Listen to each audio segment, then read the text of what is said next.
యోహాను సువార్త 11వ అధ్యాయము. మరియా ఆమె సహోదరి అయిన మార్తా అనువారి గ్రామమైన బేతనియలోనున్న లాజరు అను ఒకడు రోగి ఆయను. ఈ లాజరు ప్రభువునకు అత్తరు పూసి తలవెండ్రుకలతో ఆయన పాదములు తుడిచిన మరియకు సహోదరుడు. అతని అక్క చెల్లెండ్రు, ప్రభువా, ఇదిగో నీవు ప్రేమించువాడు రోగియున్నాడని ఆయన యొద్దకు వర్తమానము పంపిరి. యేసు అది విని, ఈ వ్యాధి మరణము కొరకు వచ్చినది కాదు గాని దేవుని కుమారుడు దాని వలన మహిమపరచబడినట్లు దేవుని మహిమ కొరకు వచ్చినదనెను. యేసు మార్తాను ఆమె సహోదరిని లాజరును ప్రేమించెను. అతడు రోగియున్నాడని యేసు వినినప్పుడు తానున్న చోటనే ఇంకా 2 దినములు నిలిచెను. అటు పిమ్మట ఆయన, మనము యూదయకు తిరిగి వెళ్ళుదమని తన శిష్యులతో చెప్పగా, ఆయన శిష్యులు, బోధకుడా, ఇప్పుడే యూదులు నిన్ను రాళ్లతో కొట్ట చూచుచుండిరే, అక్కడికి తిరిగి వెళ్ళుదువా అని ఆయనను అడిగిరి. అందుకు యేసు, పగలు 12 గంటలున్నవి గదా, ఒకడు పగటివేళ నడిచిన ఎడల ఈ లోకపు వెలుగును చూచును గనక తొట్రుపడడు. అయితే రాత్రివేళ ఒకడు నడిచిన ఎడల వాని యందు వెలుగులేదు గనక వాడు తొట్రుపడునని చెప్పెను.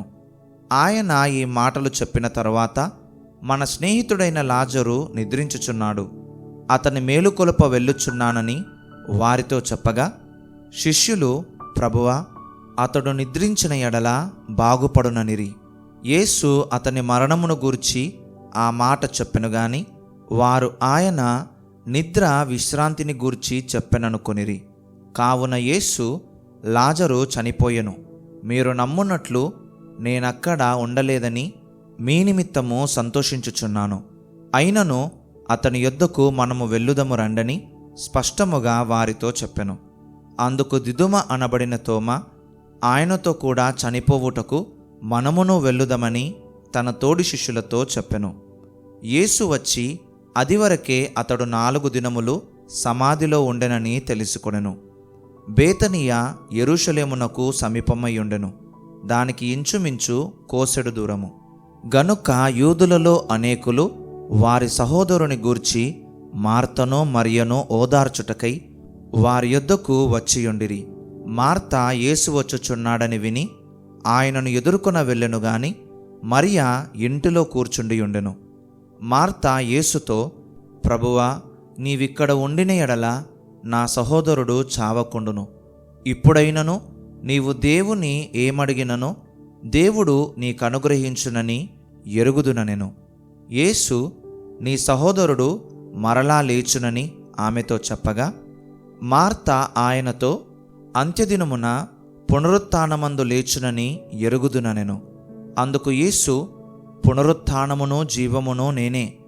నాయందు విశ్వాసముంచువాడు చనిపోయినను బ్రతుకును, బ్రతికి నాయందు విశ్వాసముంచు ప్రతివాడును ఎన్నటికిని చనిపోడు. ఈ మాట నమ్ముచున్నావా అని ఆమెను అడిగెను. ఆమె, అవును ప్రభువా, నీవు లోకమునకు రావలసిన దేవుని కుమారుడవైన క్రీస్తువని నమ్ముచున్నానని ఆయనతో చెప్పెను. ఆమె ఈ మాట చెప్పి వెళ్ళి, బోధకుడు వచ్చి నిన్ను పిలుచుచున్నాడని తన సహోదరి అయిన మరియను రహస్యముగా పిలిచెను. ఆమె విని త్వరగా లేచి ఆయన యొద్దకు వచ్చెను. యేసు ఇంకనూ ఆ గ్రామములోనికి రాక మార్త ఆయనను కలిసికొనిన చోటనే ఉండెను. గనుక ఇంటిలో మరియతో కూడా నుండి ఆమెను ఓదార్చుచుండిన యూదులు మరియ త్వరగా లేచి వెళ్ళుట చూచి ఆమె సమాధి యొద్ద ఏడ్చుటకు అక్కడికి వెళ్ళుచున్నదనుకొని ఆమె వెంట వెళ్ళిరి. అంతటా మరియ యేసు ఉన్న చోటికి వచ్చి ఆయనను చూచి ఆయన పాదముల మీద పడి, ప్రభువా, నీవిక్కడ ఉండిన ఎడల నా సహోదరుడు చావకుండుననెను. ఆమె ఏడ్చుటయు ఆమెతో కూడా వచ్చిన యూదులు ఏడ్చుటయు యేసు చూచి కలవరపడి ఆత్మలో మూలుగుచు అతనినెక్కడ నుంచి తిరని అడుగగా, వారు, ప్రభువా, వచ్చి చూడమని ఆయనతో చెప్పిరి. యేసు కన్నీళ్లు విడిచెను. కాబట్టి యూదులు అతనిని ఎలాగు ప్రేమించెనో చూడుడని చెప్పుకొనిరి. వారిలో కొందరు, ఆ గ్రుడ్డివాని కన్నులు తెరిచిన ఈయన ఇతనిని చావకుండా చేయలేడా అని చెప్పిరి. యేసు మరలా తనలో మూలుగుచు సమాధి యొద్దకు వచ్చెను. అది ఒక గుహ, దానిమీద ఒక రాయి పెట్టియుండెను. యేసు రాయి తీసివేయుడని చెప్పగా, చనిపోయిన వాని సహోదరి అయిన మార్త, ప్రభువా, అతడు చనిపోయి 4 దినములైనది గనుక ఇప్పటికీ వాసన కొట్టునని ఆయనతో చెప్పెను. అందుకు యేసు, నీవు నమ్మిన ఎడల దేవుని మహిమను చూతువని నేను నీతో చెప్పలేదా అని ఆమెతో అనెను. అంతటా వారు ఆ రాయి తీసివేసిరి. యేసు కన్నులు పైకెత్తి, తండ్రి, నీవు నా మనవి వినినందున నీకు కృతజ్ఞతాస్తుతులు చెల్లించుచున్నాను. నీవు ఎల్లప్పుడూ నా మనవి వినుచున్నావని నేనెరుగుదును గాని నీవు నన్ను పంపితివని చుట్టూ నిలిచియున్న ఈ జనసమూహము నమ్మునట్లు వారి నిమిత్తమై ఈ మాట చెప్పి తిననెను. ఆయన ఇలాగు చెప్పి, లాజరు, బయటికి రమ్మని బిగ్గరగా చెప్పగా, చనిపోయిన వాడు కాళ్ళు చేతులు ప్రేతవస్త్రములతో కట్టబడిన వాడై వెలుపలికి వచ్చెను. అతని ముఖమునకు రుమాలు కట్టియుండెను. అంతట యేసు, మీరు అతని కట్లు విప్పి పోనీయుడని వారితో చెప్పెను. కాబట్టి మరియ యొద్దకు వచ్చి ఆయన చేసిన కార్యమును చూచిన యూదులలో అనేకులు ఆయన యందు విశ్వాసముంచిరి. కాని వారిలో కొందరు పరిసయ్యుల యొద్దకు వెళ్ళి యేసు చేసిన కార్యములను గూర్చి వారితో చెప్పిరి. కాబట్టి ప్రధాన యాజకులను పరిసయ్యులను మహాసభను సమకూర్చి, మనమేమి చేయుచున్నాము? ఈ మనుష్యుడు అనేకమైన సూచక క్రియలు చేయుచున్నాడే. మన మాయనను ఈలాగు చూచుచూ ఊరకుండిన ఎడల అందరూ ఆయన యందు విశ్వాసముంచెదరు. అప్పుడు రోమియులు వచ్చి మన స్థలమును మన జనమును ఆక్రమించుకొందురని చెప్పిరి. అయితే వారిలో కయప అను ఒకడు ఆ సంవత్సరము ప్రధాన యాజకుడయుండి, మీకేమియో తెలియదు, మన జనమంతయు నశింపకుండునట్లు ఒక మనుష్యుడు ప్రజల కొరకు చనిపోవుట మీకు ఉపయుక్తమని మీరు ఆలోచించుకొనరు అని వారితో చెప్పెను. తనంతట తానే ఈలాగూ చెప్పలేదు గాని ఆ సంవత్సరము ప్రధాన యాజకుడయుండెను గనక యేసు ఆ జనము కొరకును ఆ జనము కొరకు మాత్రమే గాక చెదరిపోయిన దేవుని పిల్లలను ఏకముగా సమకూర్చుటకును చావనయ్యున్నాడని ప్రవచించెను. కాగా ఆ దినము నుండి వారు ఆయనను చంపనాలోచించుచుండిరి. కాబట్టి యేసు అప్పటి నుండి యూదులలో బహిరంగముగా సంచరింపక అక్కడ నుండి అరణ్యమునకు సమీప ప్రదేశములోనున్న ఎఫ్రాయిమను ఊరికి వెళ్ళి అక్కడ తన శిష్యులతో కూడా ఉండెను. మరియు యూదుల పస్కా పండుగ సమీపమయ్యుండెను గనక అనేకులు తమ్మును తాము శుద్ధి చేసుకొనుటకై పస్కా రాకమునుపే పల్లెటూళ్ళలో నుండి యెరూషలేమునకు వచ్చిరి. వారు యేసును వెదకుచు దేవాలయములో నిలువబడి, మీకేమి తోచుచున్నది? ఆయన పస్కా పండుగకు రాడా ఏమి అని ఒకనితో ఒకడు చెప్పుకొనిరి. ప్రధాన యాజకులను పరిసయ్యులను ఆయన ఎక్కడ ఉన్నది ఎవనికైనను తెలిసియున్న ఎడల తాము ఆయనను పట్టుకొనగలుగుటకు తమకు తెలియజేయవలనని ఆజ్ఞాపించియుండిరి. యోహాను సువార్త 12వ అధ్యాయము. కాబట్టి యేసు తాను మృతులలో నుండి లేపిన లాజరు ఉన్న బేతనియకు పస్కా పండుగకు 6 దినములు ముందుగా వచ్చెను. అక్కడ వారు ఆయనకు విందు చేసిరి. మార్త ఉపచారము చేసెను. లాజరు ఆయనతో కూడా భోజనమునకు కూర్చున్న వారిలో ఒకడు. అప్పుడు మరియ మిక్కిలి విలువగల అచ్చ జటామాంసి అత్తరు 1 సేరున్నర ఎత్తు తీసుకొని యేసు పాదములకు పూసి తన తల వెండ్రుకలతో ఆయన పాదములు తుడిచెను. ఇల్లు ఆ అత్తరు వాసనతో నిండెను. ఆయన శిష్యులలో ఒకడు, అనగా ఆయనను అప్పగింపనయ్యున్న ఇస్కరియోతు యూదా, ఈ అత్తరెందుకు 300 దేనారములకు అమ్మి బీదలకు ఇయ్యలేదనెను. వాడీలాగు చెప్పినది బీదల మీద శ్రద్ధ కలిగి కాదుగాని వాడు దొంగయ్యుండి తన దగ్గర డబ్బు సంచియుండినందున అందులో వేయబడినది దొంగిలించుచూ వచ్చెను గనక అలాగూ చెప్పెను. కాబట్టి యేసు నన్ను పాతిపెట్టు దినమునకు ఆమెను దీని నుంచుకొననీయుడి. బీదలు ఎల్లప్పుడూ మీతో కూడా ఉందురుగాని నేనెల్లప్పుడూ మీతో ఉండనని చెప్పెను. కాబట్టి యూదులలో సామాన్య జనులు ఆయన అక్కడ ఉన్నాడని తెలుసుకొని యేసును చూచుటకు మాత్రమే గాక మృతులలో నుండి ఆయన లేపిన లాజరును కూడా చూడవచ్చిరి. అతనిని బట్టి యూదులలో అనేకులు తమ వారిని విడిచి యేసునందు విశ్వాసముంచిరి గనక ప్రధాన యాజకులు లాజరును కూడా చంపనాలోచన చేసిరి. మరునాడు ఆ పండుగకు వచ్చిన బహుజన సమూహము యేసు యెరూషలేమునకు వచ్చుచున్నాడని విని ఖర్జూరపు మట్టలు పట్టుకొని ఆయనను ఎదుర్కొనబోయి, జయము, ప్రభువు పేరట వచ్చుచున్న ఇశ్రాయేలు రాజు స్తుతింపబడునుగాక అని కేకలు వేసిరి. సియోను కుమారి, భయపడకుము, ఇదిగో నీ రాజు గాడిద పిల్ల మీద ఆసీనుడై వచ్చుచున్నాడు అని వ్రాయబడిన ప్రకారము యేసు ఒక చిన్న గాడిదను కనుగొని దాని మీద కూర్చుండెను. ఆయన శిష్యులు ఈ మాటలు మొదట గ్రహింపలేదు గాని యేసు మహిమపరచబడినప్పుడు అవి ఆయనను గూర్చి వ్రాయబడిననియు వారాయనకు వాటిని చేసిరనియు జ్ఞాపకమునకు తెచ్చుకొనిరి. ఆయన లాజరును సమాధిలో నుండి పిలిచి మృతులలో నుండి అతన్ని లేపినప్పుడు ఆయనతో కూడా ఉండిన జనులు సాక్ష్యమిచ్చిరి. అందుచేత ఆయన ఆ సూచక క్రియ చేసినని జనులు విని ఆయనను ఎదుర్కొనబోయిరి.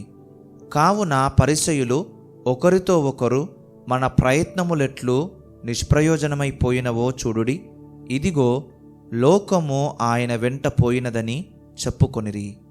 ఆ పండుగలో ఆరాధింపవచ్చిన వారిలో కొందరు గ్రీసు దేశస్థులు ఉండిరి. వారు గలిలయలోని బేత్సయిదా వాడైన ఫిలిప్పు నొద్దకు వచ్చి, అయ్యా, మేము యేసును చూడగోరుచున్నామని అతనితో చెప్పగా ఫిలిప్పు వచ్చి అంద్రెయతో చెప్పెను. అంద్రెయయు ఫిలిప్పును వచ్చి యేసుతో చెప్పిరి. అందుకు యేసు వారితో ఇట్లనెను, మనుష్య కుమారుడు మహిమ పొందవలసిన గడియ వచ్చియున్నది.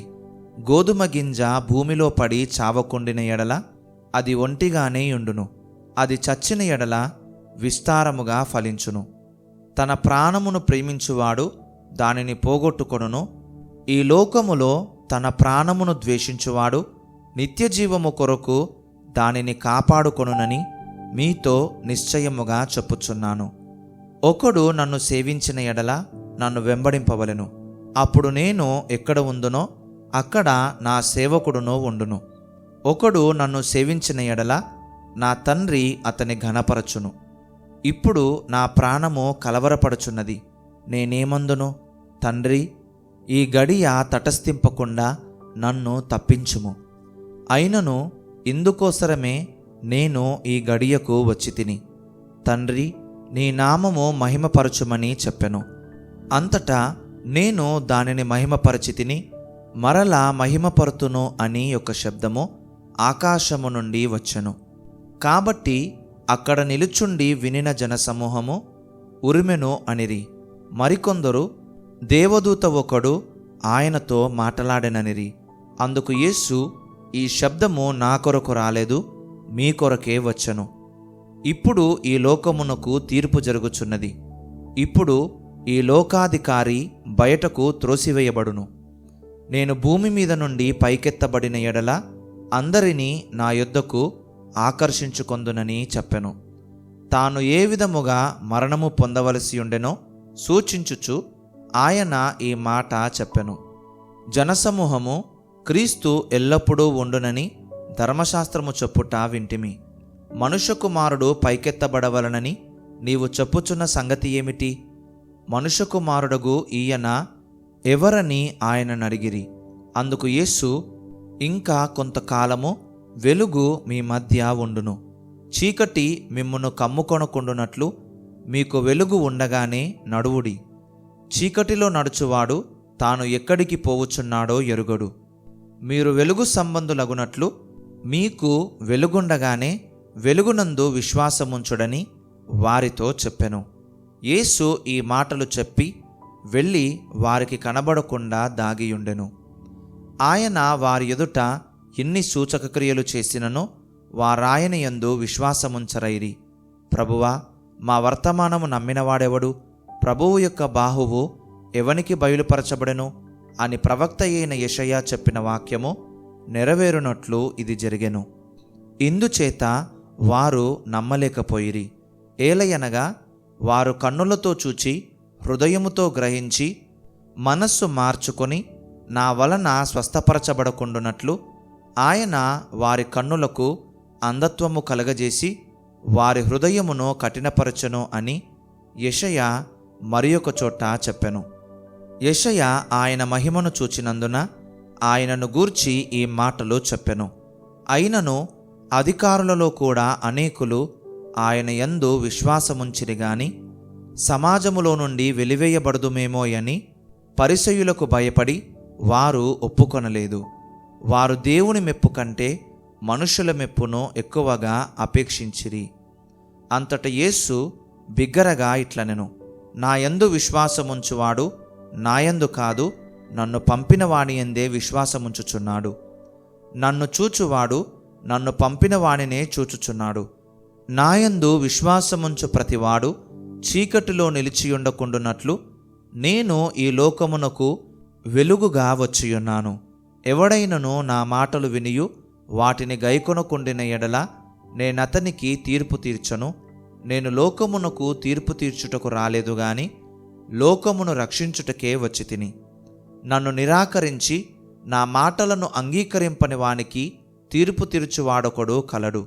నేను చెప్పిన మాటయే అంత్యదినమందు వానికి తీర్పు తీర్చును. ఏలయనగా నా అంతట నేనే మాటలాడలేదు.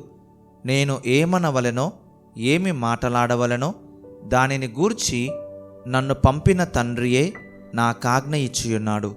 మరియు ఆయన ఆజ్ఞ నిత్యజీవమని నేనెరుగుదును గనక నేను చెప్పు సంగతులను తండ్రి నాతో చెప్పిన ప్రకారము చెప్పుచున్నాను నేను.